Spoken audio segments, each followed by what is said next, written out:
As indicated the last time we met this morning is for closing submissions by council. The counsel for the commission, Mr. Bond, is delayed and he's going to be here sometime during the course of the morning.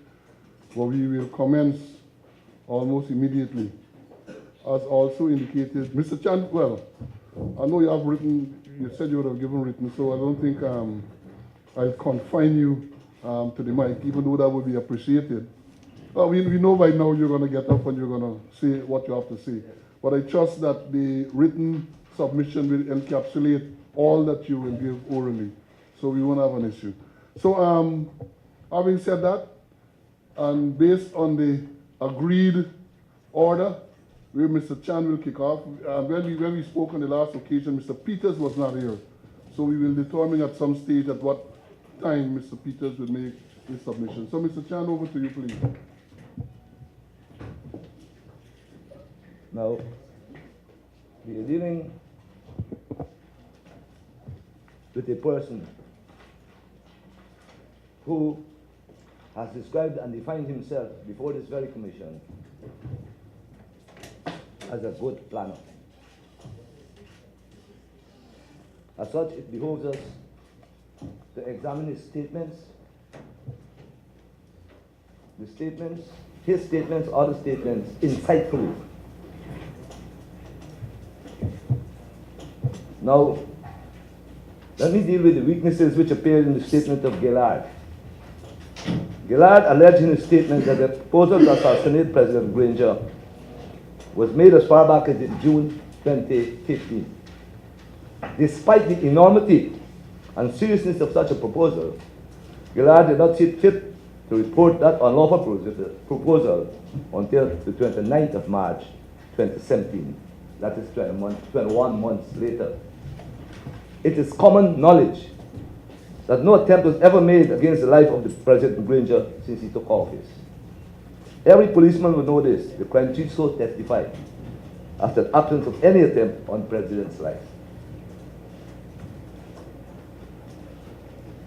In June 2015, when the proposal was allegedly made, President Granger was in office for only 1 month, May.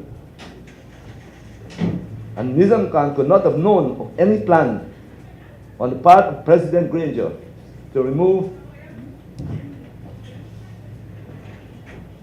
from his private residence and to relocate, maybe to State House.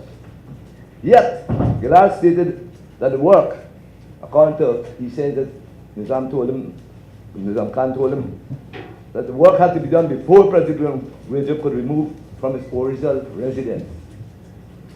President Granger indeed removed from his original residence long after June 2015, with no attempt made on his life. Why would Nizam Khan offer Gillard, a barber and taxi service operator, $7 million to do a job like assassinating, like the assassination of President Granger?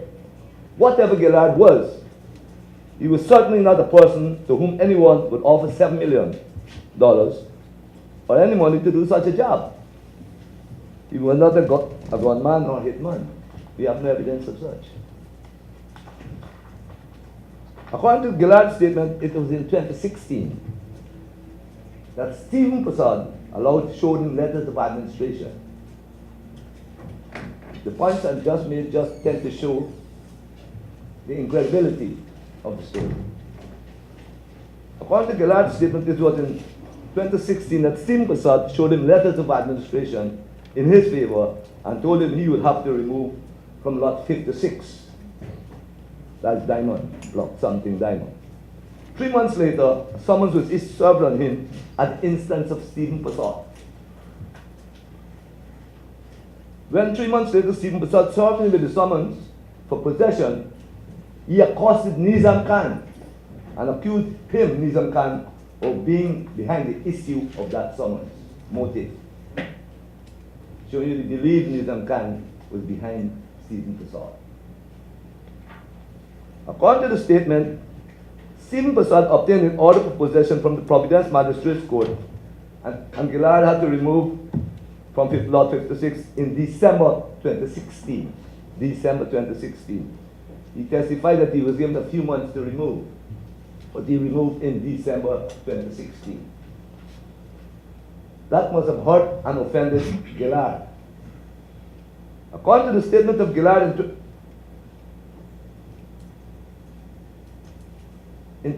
according to the statement of Gillard, in 2016, he was accosted by D.S.M, who asked for the return of his battery. D.S.M then went to his taxi service premises, that is Gillard's taxi service premises at Lot 56, and took away 2 radio sets belonging to him, and then pulled a gun on him and threatened to cripple him. When we entered the police to report the matter at Grove Diamond, the police did not take the report, and he left and went to complain to Mr. Das, Superintendent Das, at Brigdan Police Station. According to Gillard, after he had refused the $7 million offer in June 2017, D.S.M would insult him by calling him stupid. Stupid man, he should have taken money. Now, with all these terrible things that D.S.M had done to him, and with all these insults, Gillard goes to Superintendent Das and does not report to him that it was the same D.S.M who had in June 2015 made him offer to assassinate President Granger. That points to recent concoction. He goes to, this is this very same D.S.M. He's saying this man, he's speaking off from this man because he's always calling him stupid, insulting him. This is the same D.S.M who he said when he took away his 2 radio sets. Same D.S.M, he pulled a gun on him and threatened to shoot and cripple him.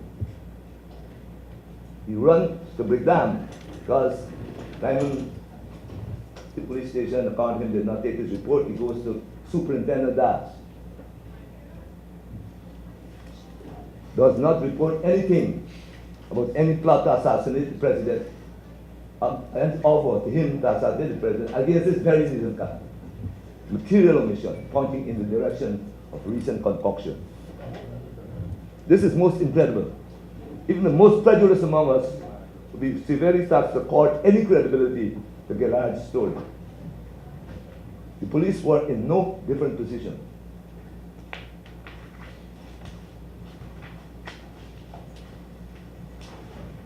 Having failed to get the desired response to initiate criminal proceedings against D.S.M on that allegation, that was in, I think, late 2016.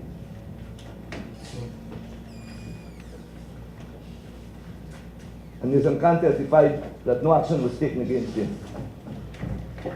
Gillard has now come up with a much more serious allegation against D.S.M, an allegation which could easily have been made before Superintendent but was never made. He has now come up with a more serious allegation. And if you remember the evidence of Anthony, this is the kind of allegation he needed to come up with. Having failed to get the desired response in late 2016, in relation to the crippling story, shooting and crippling, he now comes up with a more serious allegation. He has to create a more serious story to get the desired response.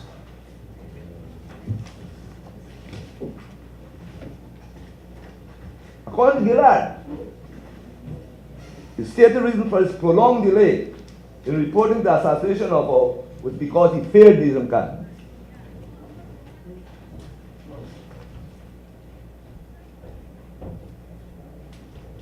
Yet, sometime around December 2016 or thereafter, he moved to lot 57, which is immediately adjacent to the residence of D.S.M.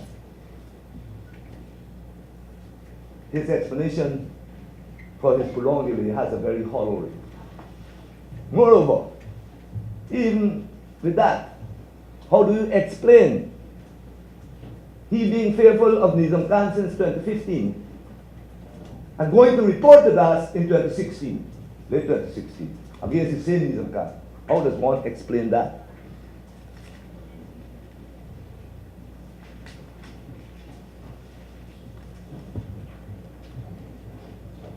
Now, added to all of this, on the 29th of March 2017, and that is when the 29th of March, that is the very day the report was made, the police had the benefit of a statement from Nizam Khan, in which he stated that Gillard accused him of causing him to be put out from Lot 56 and of effing his wife, and expressly threatened to keep framing and lying on him. Statement of Nizam Khan. Police had this in their possession on the 29th. Because remember the work that was done on the 29th.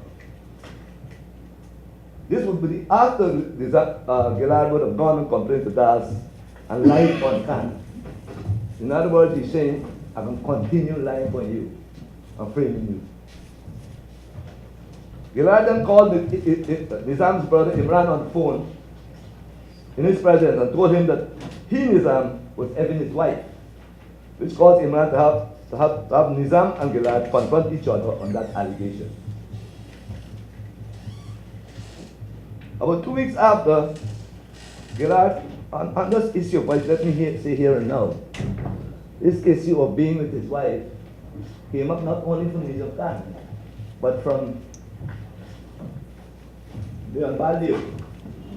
Remember, like this man there with my wife, Leon Baldio's statement. And also from the statement of Luana Walker. Well, Luana Walker and Leon Baldio were two different people, but they have concocted the same story. They don't associate with each other. They are separate, these are separate sources.